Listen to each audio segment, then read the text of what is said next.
తెలంగాణ ఉద్యమంలో ప్రభుత్వ ఉద్యోగుల పాత్ర కీలకమైందని, రాష్ట్ర ఏర్పడంలో వారు ఎంతో కృషి చేశారని తెలంగాణ రాష్ట్ర ప్రణాళికా సంఘం ఉపాధ్యక్షుడు చిన్నారెడ్డి అన్నారు.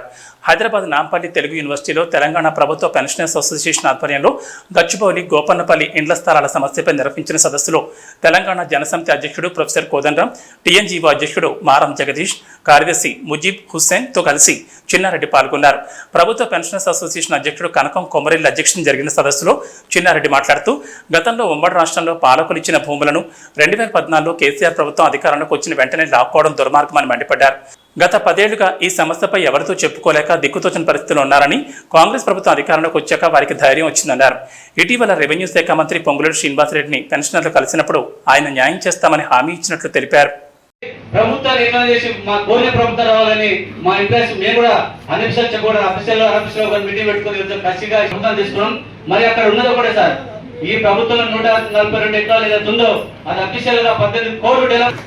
మరి ఈరోజు సొసైటీ బైబర్కేస్ అయిపోయింది కాబట్టి సొసైటీ ఇక్కడ ఆంధ్ర వాళ్ళు ఎవరైనా ఇంప్లాయిస్ వాళ్ళు కూడా సొసైటీ మెంబర్ అంటే ఇండో సొసైటీ మెంబర్ గా మేము పరిగణలో తీసుకున్నాం. ఏపీ తెలంగాణ మనం తీర్మానం చేసిన విషయం మీకు అందరూ తెలుసు. ప్రాంతీయ సంబంధం లేదు మనకు.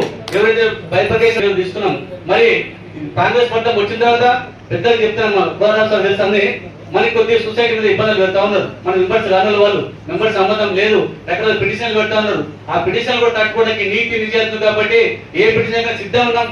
మరి ఈ ఇబ్బందులు తట్టుకుంటే నన్ను మోస్తుంది నా ఇంకా ఉండే కాబట్టి ఒక తండ్రి లాగా ఒక తల్లి లాగా కేంద్ర స్థాయి మా జగదీశ్వరకి మా ఉద్యమాలకి మీ అందరూ తప్పి తప్పకుండా అభినందన చేసుకోవాలి. మరి ఈ రోజు ముఖ్యమంత్రి కనీసం 3 సార్లు మాత్రమే నేను కలవడం జరిగింది. మరి ఈ ప్రభుత్వం వచ్చినాక లీగల్ మీకు దక్కగా చెప్పి లాస్ట్ కు మన అప్పుడున్నటువంటి ఐటీ మంత్రి గారు పిలిచి ఇంట్లో కొద్ది ల్యాండ్ మాకు ఇవ్వాలంటే ఇచ్చే సమస్య లేదు. మా తెలంగాణ ఉద్యోగులు నాకు రకరకాల కేసులు పెడతా ఉన్నారు, ఇబ్బందులు పెడతా ఉన్నారు, మెంబర్ గానే కూడా ఇబ్బంది పెడతా ఉన్నారు. మీరు దయచేసి వారం పనులలో 4000 మంది అంటే సుమారుగా 10 లక్షల మంది ఉద్యోగుల వారి కుటుంబంలో ముఖ్యమంత్రి ఫోటో పెట్టుకొని మేము దిగులకు కూర్చొని మేము అక్కడ కంపౌండ్ కట్టుకున్నాం, ఒక కమ్యూనిటీ హాల్ కట్టుకున్నాం.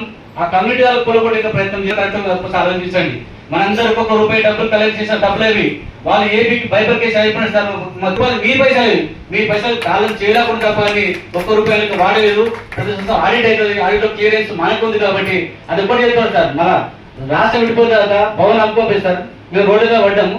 ఒక్కొక్క రూపాయి జమ చేసి ఒక్కొక్క ఐదులో ఒక సొసైటీ పేరు రీసెంట్ చేయించడం జరిగింది సార్. అది మొత్తం ఎవరు చెప్పట్లేదు.